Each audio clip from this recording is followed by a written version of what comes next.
امیر المومنین کی ایک دعا ہے نہج البلاغہ میں کہ جہاں فرماتے ہیں اللہم احملنی علی عدلک ولا تحملنی علی عدلک ولا تحملنی علی عدلک احملنی علی فضلک، پروردگار علی کے ساتھ جو تم معاملہ کیجیو قیامت میں اور دنیا میں وہ اپنے فضل کی بنیاد پر کیجیو، عدل کی بنیاد پر مت کیجیو۔ ہم اپنی نمازوں کو دیکھتے ہیں کہ ہماری یہ نماز رکوع سجود تمام کی تمام چیزوں کے ساتھ تھی، خدا کی نگاہیں جب ہماری نماز کو تولیں گی تب پتہ چلے گا کہ اس میں کتنی خامیاں ہیں۔ ہم اپنے روزے کو دیکھتے ہیں کہ صاحب مکمل، خدا جب تولے گا اس روزے کو تو پتہ چلے گا کہ کیا یہ روزہ اس قابل ہے کہ قیامت میں تم ہمارے سامنے پیش کر سکو۔ لہٰذا اب یہاں پر ایک مرحلہ آئے گا، میں اس مرحلے کو کوشش کروں گا آپ کے سامنے واضح کرنے کی، انشاءاللہ کہ آپ سمجھ جائیں گے۔ یہ تولا کیسے جائے گا؟ آپ پڑھتے ہیں جناب امیر کی زیارت میں السلام علیکم یا میزان الاعمال، سلام ہو آپ پر جناب امیر، آپ ہیں اعمال کے ترازو۔ علی بن ابی طالب نے ترازو اعمال کا کیا مطلب؟ یعنی میری نماز قیامت میں رکھی جائے گی جناب امیر کی نماز کے برابر میں۔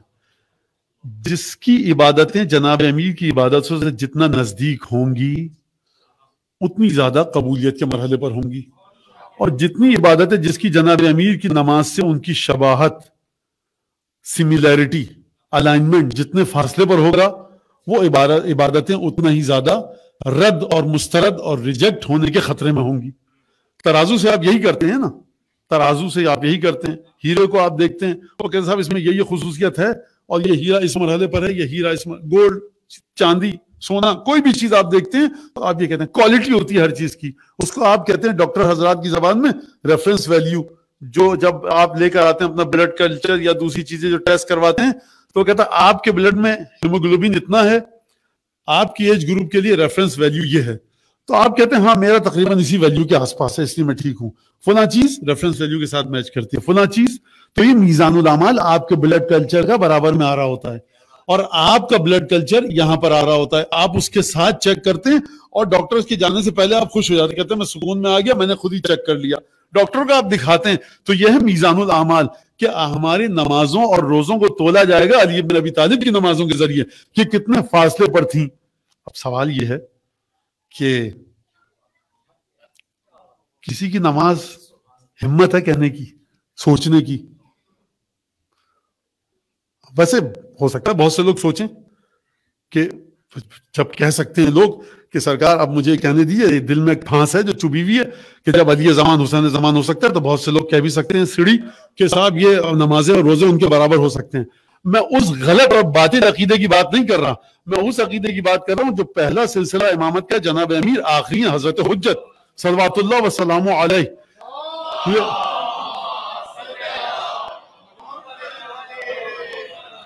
لہذا یہاں پر یہ بات آپ سمجھ لیجئے کہ کوئی شخص سوچ بھی نہیں سکتا اس مرحلے پر جانے کے لیے۔ تو یہ سوال کیا ہے مولانا؟ بہرحال آپ بتائیے عبادتیں کریں کہ نہ کریں؟ کیجئے۔ تو مولانا آپ نے خود کہا کہ علی بن ابی طالب کے برابر وہاں تک کوئی نہیں پہنچ سکتا۔ کچھ مرحلے آپ کو طے کرنے ہوں گے اپنی عبادتوں کے ذریعے، اور جو نقص آئے گا وہ طے کیا جائے گا محبت امیر المومنین کے ذریعے۔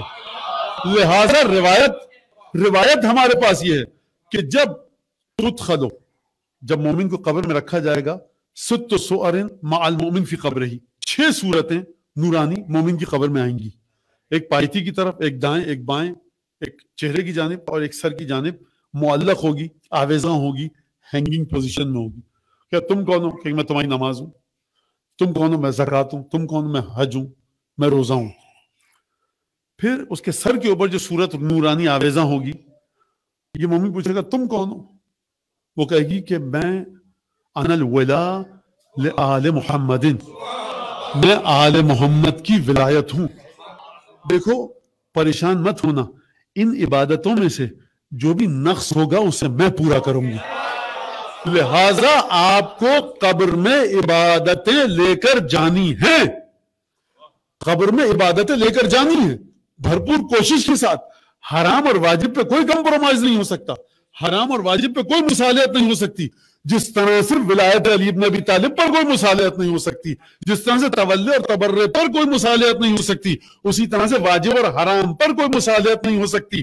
لیکن یہ بات جو روایت در منصور میں علامہ سیوطی نے نقل کی کہ علی بن ابی طالب کھڑے ہو جائیں گے جنت و جہنم کے دہانے پر، اور جو گزرے گا پل صراط کے بعد آگ سے آتش جہنم سے مخاطب ہو کر کہیں گے کہ اسے دبوچ لے یہ میرا دشمن ہے, اسے چھوڑ دے یہ میرا چاہنے والا ہے.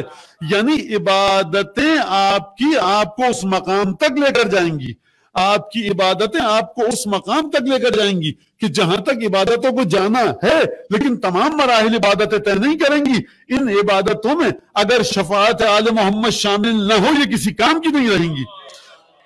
ربیہ ہیں رسول خدا کے خادم, رسول خدا نے فرمایا کہ تم نے 7 برس میری خدمت کی ہے, کوئی چیز مانگتے مجھ سے؟ کہا کہ یا رسول اللہ امہلنی حتی افکر, مہلت دیجئے سوچ کے آؤں. انسان کو عقل مند ہونا چاہیے, جب رسول خدا کہیں جو مانگنا ہے مانگو تو انسان کو عقل مند ہونا چاہیے کہ سوچ کے مانگے کس سے مانگ رہا ہے. دوسرے دن آئے, کہا یا رسول اللہ میری حاجت یہ ہے کہ آپ اللہ سے دعا کہ ان تسأل اللہ ان یجعلنی معک فی الجنہ. جملے پر توجہ کیجئے گا, یا رسول اللہ آپ خدا سے دعا کیجئے کہ خدا مجھے آپ کے ساتھ جنت میں رکھے. یہ نہیں کہا کہ جنت میں آپ کے ساتھ رکھے, کہا آپ کے ساتھ جنت میں رکھے. یہ نہ کہیے مولا میں جنت میں آپ کے ساتھ رہوں, کہیے آپ کے ساتھ جنت میں رہوں. تقدم ہونا چاہیے حسین ابن علی کا, تقدم ہونا چاہیے جناب امیر کا کہ ان کے صدقے میں کیونکہ جنت ملے گی لہٰذا پرائرٹی ان کے ساتھ ہو, مقدم ان کا ذکر ہو. تو جو بحار الانوار میں الفاظ ہیں اس روایت میں ان یجعلنی معک فی الجنہ, رسول خدا نے سنا سر جھکا لیا, کہنے من علمک ھذا, تجھے سکھایا کس نے یہ؟ اس کا مطلب ہے کہ معمولی چیز نہیں ہے.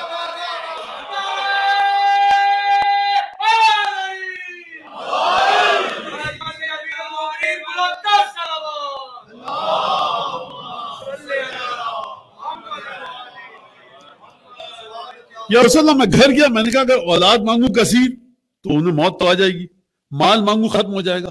تو میں بڑا سوچ میں پڑ گیا کہ ایسی کوئی چیز مانگوں کہ جو ہمیشہ رہے, تو یہ مانگا.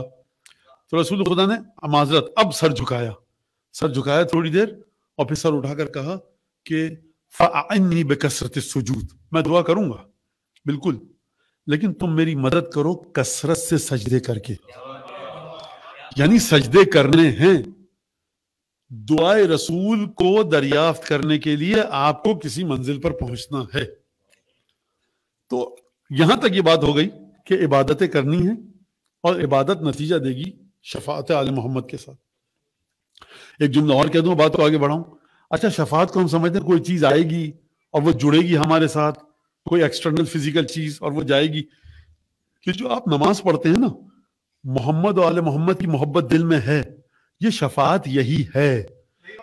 دشمن آل محمد سے جو بغض ہے, شفاعت کا باعث یہی چیز ہے. یعنی شفاعت کوئی الگ سے چیز نہیں ہے, یہی محبت ہے آپ کی آل محمد کے ساتھ. تولا اور تبرہ شفاعت کا مستحق بناتا ہے آپ کو. لہذا روایتیں بہت ساری, آپ بات سمجھ گئے. اب میں آپ کا وقت ضائع نہیں کروں گا, یہاں پر بات کو آگے بڑھائیں.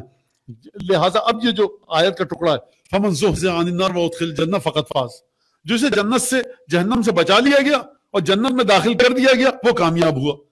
تو جنت سے جہنم سے بچے گا انسان تو لطف خدا, جنت میں جائے گا تو لطف خدا. دلیل جناب امیر کی یہ روایت اور یہ دعا کہ پروردگار ہمارے ساتھ وہ معاملہ کر جو تیرے فضل اور کرم اور رحمت کے شایع نشان ہے, ہمارے ساتھ عدل کے مطابق معاملہ نہ کر, کیونکہ اگر تو نے اپنا ترازو عدل لگایا تو کوئی نہیں بچ سکے گا ہم جیسا انسان.